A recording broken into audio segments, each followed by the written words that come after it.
Transportation issues are causing major concern for U.S. officials. We have the story. A winter sport that's a cross between horseback riding and water skiing. It's an exciting week in sports. I'm here at the Ford Center in Frisco.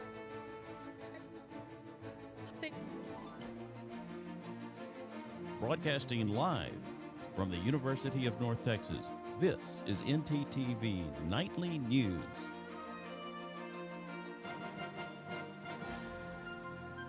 Good evening. Thank you for joining us on ntTV Nightly News. I'm Sean Smith.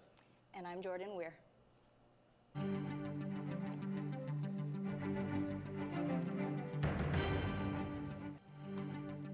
Tonight, a new development in the kidnappings of 4 Americans in Mexico. Authorities now believe 4 U.S. citizens were targeted by mistake and were not the intended victims. The kidnapping happened Friday, and today during a briefing, Mexico's President Andrés Manuel López Obrador says his government is working on finding the 4 Americans. They crossed into Matamoros in a white minivan with North Carolina license plates on Friday. A U.S. official familiar with the situation says shortly after, their car crashed with another vehicle and the 4 Americans were assaulted and then kidnapped at gunpoint by men armed with weapons dressed in body armor. Mexico's president said he thinks the Americans had crossed the border to buy medicine and were caught up in the crossfire between 2 armed groups. He is confident the case will be solved. Meanwhile, the U.S. State Department is warning Americans to be aware of potential dangers. We're standing ready to provide all appropriate consular assistance. We do also remind Americans about the existing travel guidance when it comes to this particular part of Mexico. The travel advisory for Tamaulipas State remains at level 4. Do not travel. We encourage Americans to heed that advice. The FBI is working with Mexican government and has put a $50,000 reward for their return of the arrest of their captors. A mother in Italy, Texas, accused of capital murder in the deaths of her 3 children. 25-year-old Shemaya Hall allegedly murdered her 6-year-old son and her 2 5-year-old twins at her residence last Friday afternoon. A 4-year-old boy and a 13-month-old girl were also hurt. Investigators say the attacks occurred as a Texas CPS officer was attempting to remove the children from Hall's household. We will continue to monitor the status of the case and will update you once the conditions of the 2 children have become available. And in this country, 3 sets of investigations are underway by federal authorities, all revolving around the U.S. transportation system. A second major train derailment in Ohio over the weekend and 2 separate air travel incidents since just this past Sunday were all caught on camera. One of the air mishaps happened when a smoke-filled cabin on a passenger flight from Cuba headed to Florida. Chris Wynn has the latest developments. In west central Ohio, anxious moments at this crossing as another Norfolk Southern freight train derails over the weekend. There were over 200 cars in the train. Norfolk Southern says 28 left the tracks near Springfield, more than 200 miles away from last month's derailment site in East Palestine. Nothing had spilled onto the ground and very minimal material on the actual cars themselves that actually dried very quickly. Local officials say this wreck doesn't pose an environmental hazard, and an NTSB team arrives Monday to investigate the derailment. I think we need to sit down at the table, both the union and the carriers, and try to get legislation passed in order to make the railroads a safer place. At the toxic East Palestine site, removal of contaminated soil is underway. We're going back and looking at everything from management systems, policies, practices, decision-making that set the conditions that allowed that derailment to occur in the first place. Monday air travel hit a snag for some as 2 planes came in contact at Boston Logan Airport. The FAA says it's investigating after a United flight leaving for Newark hit another United jet as it was leaving the gate. No one was hurt. This after a Southwest flight bound for Fort Lauderdale Sunday filled with smoke following reported bird strikes. People were screaming, not knowing what to do. The carrier says it returned safely to Havana, Cuba without injuries. I'm Chris Wynn reporting. Well, Jordan, after the crazy weather we've been having the past couple weeks here in Denton, can't wait to see what's next. Me too, Sean, and I know just the person who's always ready, rain or shine. Let's take it over to Chris Goodwin. Thanks, Jordan. Not a whole lot of rain, but there is a whole lot of shine. We are having absolutely beautiful weather here in Denton. We have sunny conditions. The temperature is 81 degrees and wind speeds are just up to 10 miles per hour. Tonight, the conditions and wind speeds will be remaining pretty consistent. We'll just take a slight dip in temperature. It will feel like 69 degrees. Tomorrow, we'll be going on day 2 of amazing weather. It will feel like 78 degrees. Conditions will be partly cloudy and wind speeds will be about 4 to 12 miles per hour. That's all I have for your first look. Stay tuned for later in the show and I'll give you your full weather. Back to you, Desk. Thanks, Chris. One of the nation's largest pharmacy groups, Walgreens, says the company will not distribute abortion medication in 20 states, and Texas will feel the impact. This comes as pressure from anti-abortion lawmakers and lawsuits targeting the legality of abortion pills. The company said it will not dispense mifepristone in the first of 2 drugs in the medication abortion process. This is coming to a response as a February 1st letter from Republican attorney generals in those states. Walgreens stated it will distribute the drugs only in jurisdictions where it is legal and feasible. Abortion medication now accounts for a majority of abortions in the U.S. after the fallout of the U.S. Supreme Court overturning Roe v. Wade last year. Following this announcement, Governor Gavin Newsom of California said that the state will cut ties with Walgreens. Texas is included in the list of states where the pill will not be sold. Walgreens isn't the only franchise battling healthcare, as Walmart is planning on opening more healthcare centers. Let's learn more from our live reporter, Alejandra Becerra, as what services these centers will provide. Alejandra? Thanks, Sean. On Thursday, Walmart announced plans to open 28 health centers throughout 2024, with 10 of those opening up in the Dallas-Fort Worth area, as well as 8 more in Houston. Plans to expand to Arizona and Kansas City, Missouri, with 6 and 4 in each location, are also on the books. These centers plan to offer primary and dental care with behavioral health and audiology help, among other services. Walmart is working with healthcare company United Health Group in order to provide a value-based care program.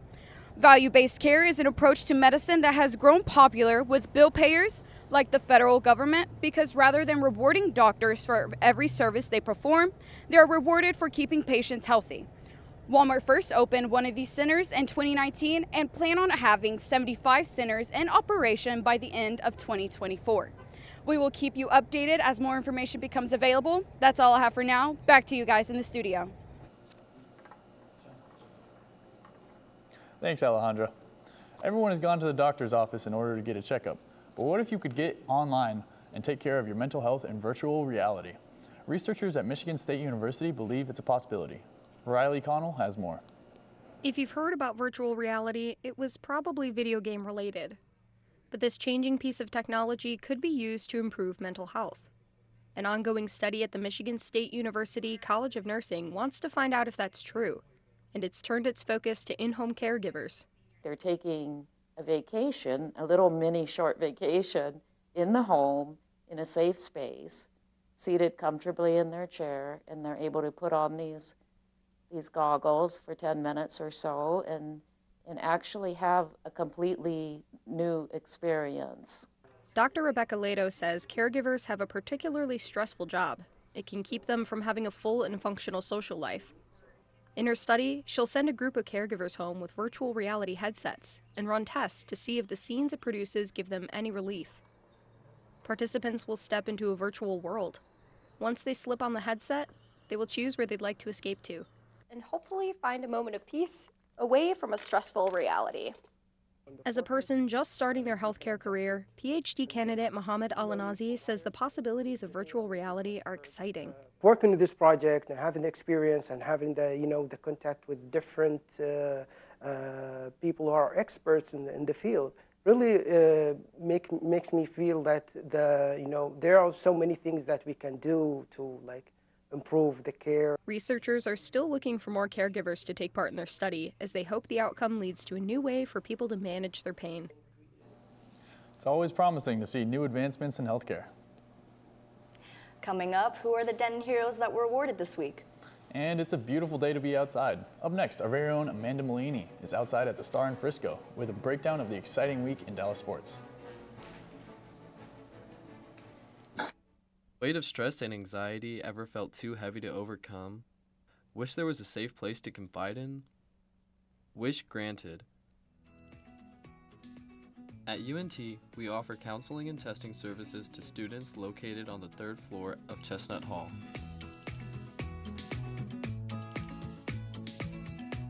UNT, we're here for you.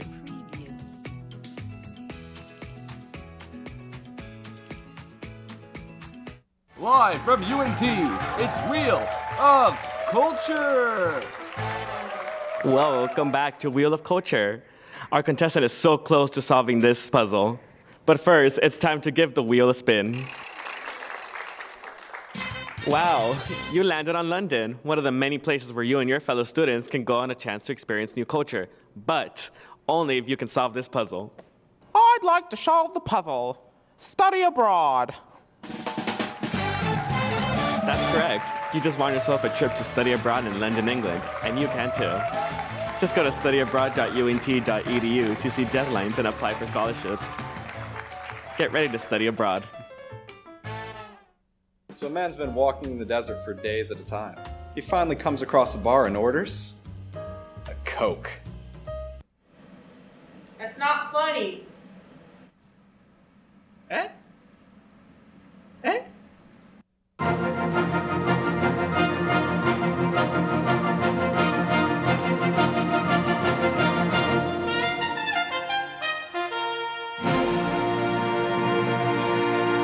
So Jordan, my favorite time of the year is March Madness, and it is just about to start. Well, Sean, you're in luck because our sports anchor, Amanda Malini, won the lottery today and is out at the Star in Frisco for the beginning of the big dance. Amanda? Thanks, guys. I'm at the Star, home of the Dallas Cowboys practice facility and the host of the Conference USA basketball tournaments. They have been the home of the tournament since their opening in 2018. I had the opportunity to speak to one of the security members earlier, and he said that this is the biggest collegiate event of the year as they welcome teams from the 11 universities in the conference. I'll have more on the tournament later in the show, but for now, back to you guys at the desk. Thank you, Amanda, for keeping us up to date out on the field. And be sure to go support the Mean Green this Wednesday and Thursday at the Star in Frisco. Now let's bring it back to Chris Goodwin to find out what's going on in the sky.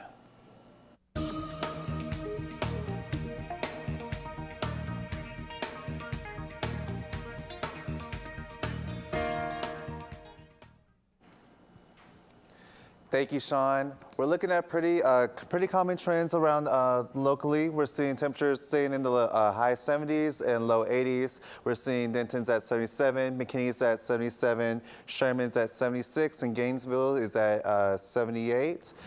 Bowie here is at 80 degrees. Regionally, we are looking at the pretty same trends as well.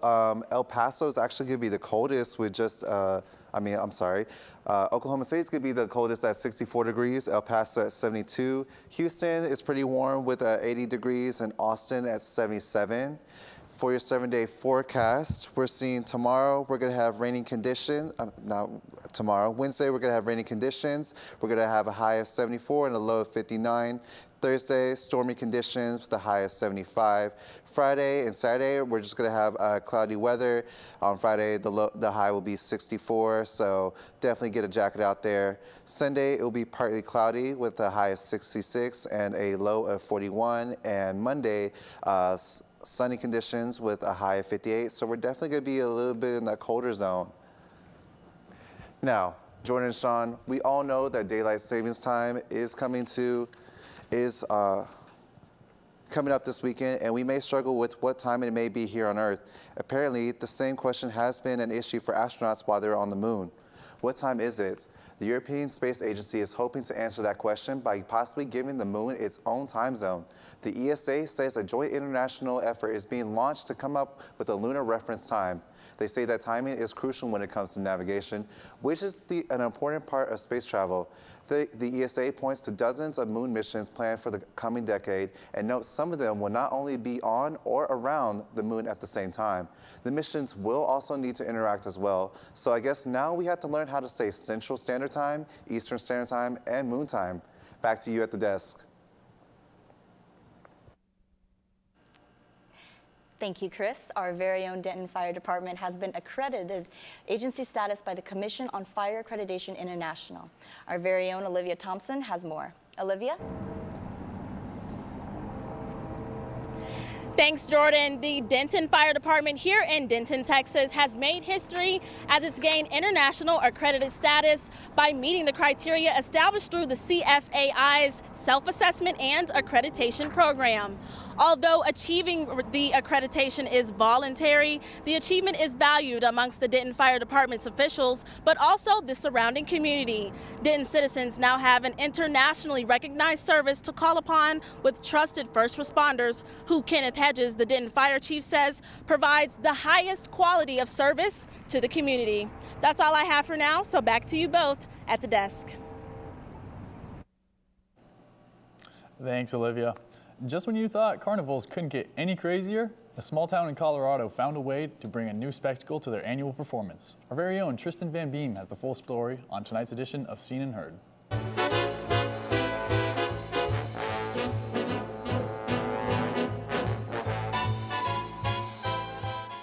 That's right, Sean. Skiing and snowboarding doesn't seem to be enough for Colorado mountain residents anymore. As you will see here in a second, this sport also has a wild name, joring. A mountain town in Colorado called Leadville once again hosted its annual ski joring and crystal carnival this past weekend. Joring is like a new wave of dog sledding where skiers are pulled behind their horses using ropes. The main goal is to grab as many rings as possible while finishing the race in the fastest time. Believe it or not, racers can reach speeds of 40 miles per hour when they ride down the snowy street. 75 years ago, Muggs Osman, who had the fastest horses in town, and Tommy Schroeder, who knew that there wasn't a horse in town that could lose him on skis, were having a cup of coffee at the Golden Burro and thought, hey, let's put these two unique disciplines together and see what happens. But be reminded of the classic video game Mario Kart whenever I watch this story. Competitors are grabbing rings and hitting jumps, all while going faster than your neighborhood speed limit. While I am a big sports guy, I'll have to pass out on trying for this competition. Snow and horses just doesn't sound like a good combo to me. Back to you at the desk. Thanks, Tristan. I've always wanted a horse, but I still have my dog Oliver. And if you're looking for a dog as adorable as my little Oliver, stay tuned for more information on where to adopt. And it's a big week for Denton Helping Others. See what they have planned to help the homeless in the future. All this after the break.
With beautiful spring weather just around the corner, many people are looking to bring furry friends into their homes. With that in mind, there are a few big animals that need some even bigger love this time of year. ntTV's Lillian Kosh explains how you can help shelter a pup and find its forever home. Another day of full house in the big breed kennels has come and gone with no sign of relief for the future. Because of the young college population in Denton, many big dogs are surrendered and looked over at the shelters due to the amount of care and space they need. We have a lot of college students, so we have a huge influx of large breed animals that come in, but finding homes for them tends to be hard because of their energy level. With nowhere else to go, all lost, unwanted, and stray dogs are taken to the City of Denton Linda McNatt Animal Shelter, where they then stay until adopted or claimed. Only 60 kennels available, it is hard for the shelter to provide housing, food, and care for all dogs in need. If I could turn every one of these guys into a Shih Tzu or a Yorkie, we'd have an empty kennel. We have a lot of apartments here in Denton, and so the housing just isn't always there for the big dogs, or people think that it's not there for big dogs. You may not be able to take a furry friend home with you at the moment, but Shelley urges the community to keep them in mind this holiday season. If you can't adopt, that's okay. Maybe you can foster, or maybe just take a dog out for a day, a volunteer, come get them out of the shelter. We get days off, they don't. Jordan, it's great seeing the city make efforts to help our community in any way possible. That's right, Sean. Another way the city is trying to help out is by planning a tiny home village right here in Denton. Our live shot reporter, Madison Mayers, has more on this proposal and what citizens can expect in the future. Madison? Thanks, guys. For over 5 years, Jane Lunt has had the dream of creating Denton's first ever tiny house village for homeless people in the community. After sharing her proposal with city council members, they've recommended starting from scratch and coming up with a more strategic and affordable plan. Danny Shaw from Denton Community Services announced that there wasn't adequate or appropriate city land available for a tiny house village in the community. Another council member and former mayor Chris Watts stated that the plan was fragmented and is, quote, never going to be successful, calling for it to be completely scrapped. Lunt believes that the member's response has nothing to do with money, mentioning that the city has spent over $5 million on a traffic circle at Bonnie Bray. Now, Lunt plans to approach city council members again after the May elections in hopes for a better response and willingness to help. That's all I have for now. Back to you all at the desk. Thank you, Maddie, for sharing about tiny homes, bigger hearts, and a dream to make it all possible. Coming up, we have more coverage from the Star facility in Frisco from our very own Star sports reporter herself, Amanda Malini. Amanda. Thanks, guys. I'm here at the Star in Frisco as they get set to host the Conference USA tournament. Plus, big news from the Cowboys and more after this.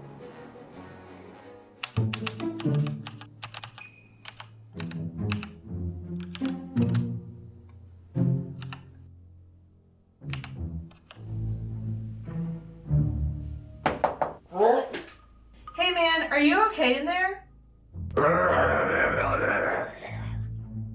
You look terrible. Have you been up all night? Don't you know that according to the American Academy of Sleep Medicine, staying up all night can have a negative effect on your GPA? Sleep? Yeah, go to bed.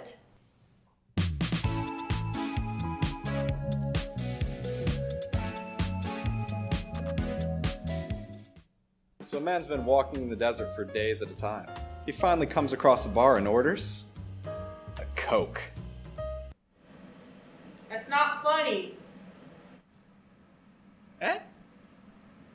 Eh?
Star in Frisco, home of the Conference USA men's and women's tournament.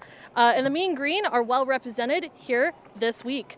The Mean Green women finished this season with the 7th seed, meaning they will face off against the 10th seed UAB on Wednesday to tip things off.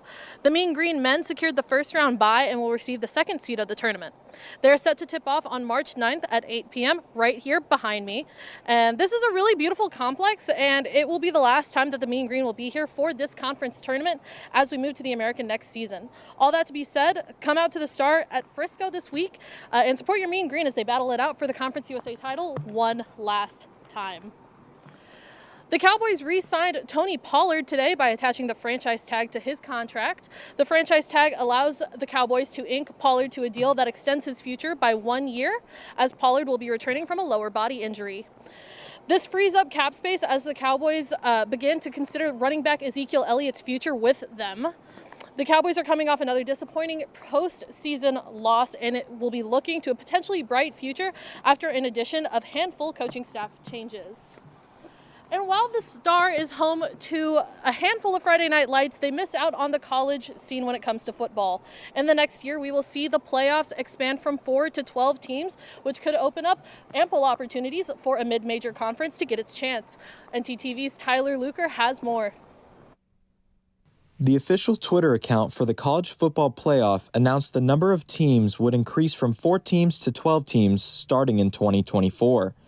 In the near 10-year history of the playoff, there have been some controversies with the selection process. The NCAA hopes expanding the playoff will help resolve this issue.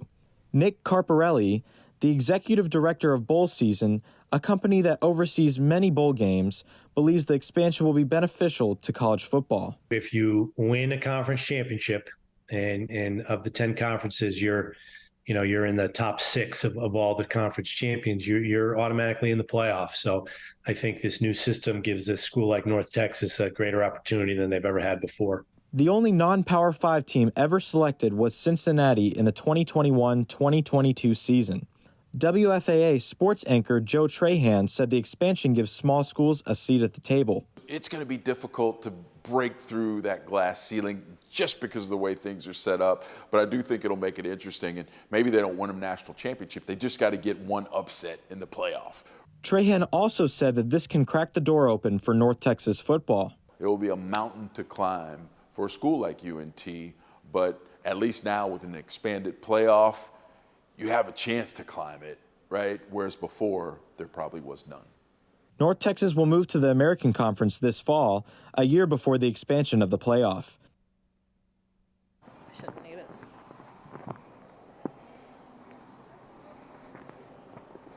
The move to the American means so much for UNT and even more for those already competing in the American Athletic Conference. That's all I have. Back to you guys at the desk.